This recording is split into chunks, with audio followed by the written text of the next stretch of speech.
Wouldn't it be great if people treated you like royalty? If they worshipped your presence, actually listened when you talk, and never interrupted you? If they remembered the small things you said, defended you when you weren't in the room, and immediately noticed when something was off, without you ever having to ask for any of it?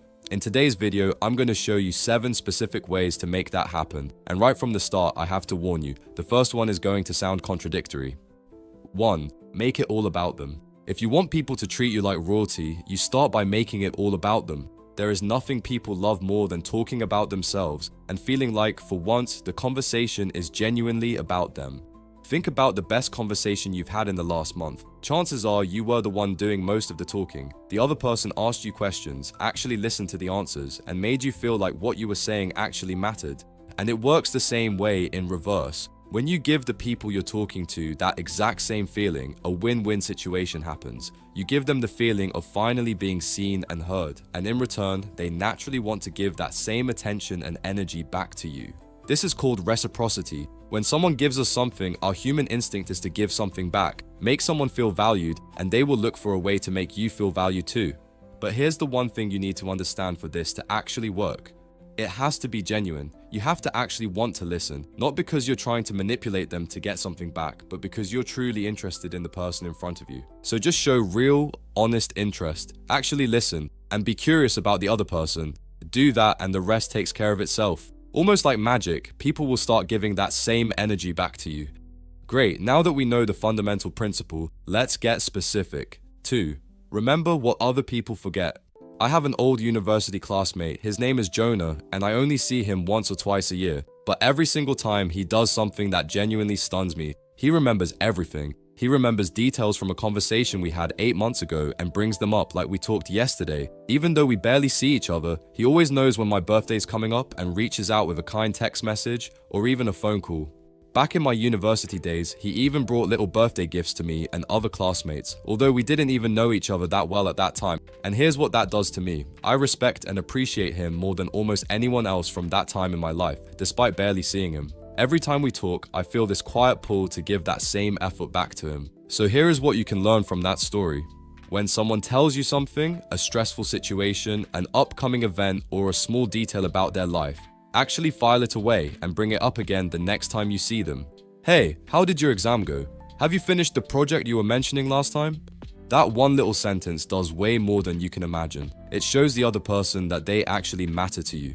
Because in a world where most people barely remember what you said 5 minutes ago, being the one person who remembers small details makes you completely unforgettable, and it makes people respect and value you in a way that's hard to put into words, naturally making them want to give that same attention right back to you. If you're curious how you're actually coming across to people right now and how charismatic you actually are, make sure to take the Charisma Score test. It is completely free and takes under 2 minutes. The link is on our profile. Remembering the things people tell you is one thing, but remembering them when they're not even in the room is a whole different level. 3. Defend the empty chair. Picture this. You're in a group and someone who isn't there gets brought up, and not in a good way. A joke at their expense, a little dig, and everyone's laughing. Most people either join in or stay quiet, but the person who says, "Actually, I think she's pretty great," does something nobody else in the room is doing. They break the pattern, and in that one moment, they show everyone present what kind of person they actually are. Here's why this matters more than people realize. Everyone in that conversation is unconsciously running the same calculation. Would this person talk about me like that if I weren't here? When you defend someone who isn't in the room, you're answering that question for everyone present, without them ever having to ask it out loud. They know, this person wouldn't talk bad about me, even if I wasn't there. This makes them feel safe about you. This makes them trust you. It doesn't need to be dramatic. You don't need to lecture anyone or make a big deal out of it. A simple, calm redirection is enough. Honestly, I've never had that experience with him. Or, I think she's just going through a rough time. That's it. The room remembers it longer than you'd expect. Defending people who aren't there builds trust in a way most people never think about, but there's a different kind of attention required for people who are sitting right in front of you. 4. Notice when someone goes quiet. In almost every group setting, there's a situation we all know. There's this one person who suddenly got quiet.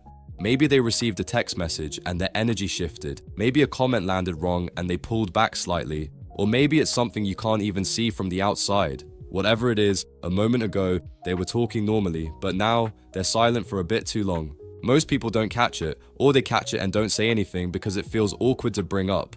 Or the worst, they notice it and joke about it.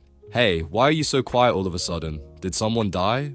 Don't be that person. Be the one who notices and follows up, but not in front of everyone. Don't make a big scene out of it. Instead, wait for a quiet moment, maybe when it's just the two of you for a second, and ask gently, hey, you got kinda quiet earlier, is everything okay? That single question can completely change how someone feels about you. It proves you weren't just present in the room, you were paying attention to them specifically, even when nothing was being said. And you're offering your help, but without showing off or embarrassing them in front of everyone else. This takes almost no effort. It just takes actually paying attention to the people around you and knowing how to handle it, which you now know. But sometimes people aren't silent. Sometimes they're saying something while actually meaning something else. 5. Ask the question behind the question. We all know this situation. Someone says, it's fine, don't worry about it. Or, nah, it's not a big deal. It doesn't really matter. Most of the time, it's not fine. It does matter. But most people take the sentence at face value and move on because that's easier and less awkward. But charismatic people do something different. They hear what's actually being said underneath the words. You're saying it's fine, but you don't really seem fine. What's going on? Said gently, not accusingly. This single move can completely change a conversation and how they feel about you. Here's why it lands so hard. Almost nobody does this. Most people are relieved when you accept the easy answer because it lets them avoid the real conversation. But the rare person who gently pushes past the surface makes the other person feel something they almost never feel, actually understood, not just heard. You don't need to push hard. One gentle follow-up is usually enough. If they want to keep deflecting, let them. Then it's not in your control anymore. But the fact that you noticed is what stays with them.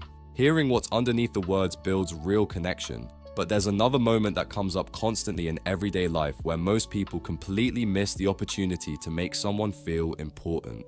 6. Make someone's win bigger than they made it. Here's how to make someone feel like the most important person in the room, in a way that costs you nothing but earns you their lasting respect and appreciation.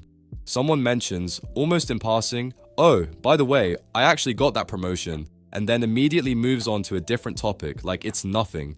Most people just say, oh nice, congrats, and follow the conversation wherever it goes next. But that win just got buried by the very person it happened to, and nobody stopped it from disappearing. The charismatic move is to stop the conversation. Wait, hold on, that's actually huge. How long have you been working toward that?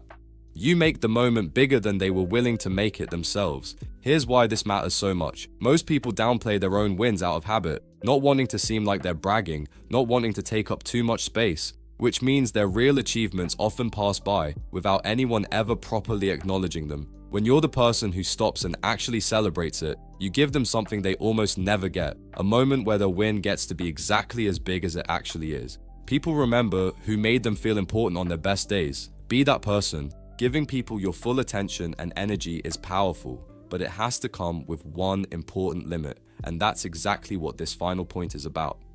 7. Value your time. People love it when the focus is entirely on them, genuinely listening, genuinely caring, genuinely making someone feel important, the most powerful things you can give another person. But here's the part most people miss. If you give that focus to absolutely everyone all the time without limits, you stop being charismatic and start being available. And available is not the same as valuable. There is a line you have to draw. Shift the spotlight onto other people in conversations. Genuinely listen, genuinely care, genuinely make them feel important, but don't let yourself get pulled into their orbit. Don't make yourself dependent on their approval, their mood, or their need for your attention. In practice, this means you can give someone your full attention, listen carefully to everything they say, and make them the center of attention, but then leave after 20 minutes because you have an appointment. It means you can listen to someone's problems without absorbing them as your own. It means you can be generous with your attention without being endlessly available. Being charismatic doesn't mean being everyone's emotional support all day. It means giving real, focused attention when you're present, and then returning to your own life, your own goals, and your own peace. The moment your value depends entirely on constantly being available to other people, you've lost the very thing that made you valuable in the first place.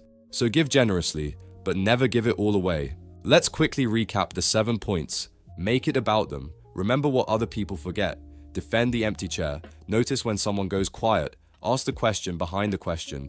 Make their wins bigger than they made them. and value your own time enough to protect it. Do this consistently and something magical happens. You stop chasing respect and attention, and people start giving it to you completely naturally and on their own. If you found this video valuable, make sure to hit the subscribe button, and if you have any suggestions for video ideas, let us know in the comments.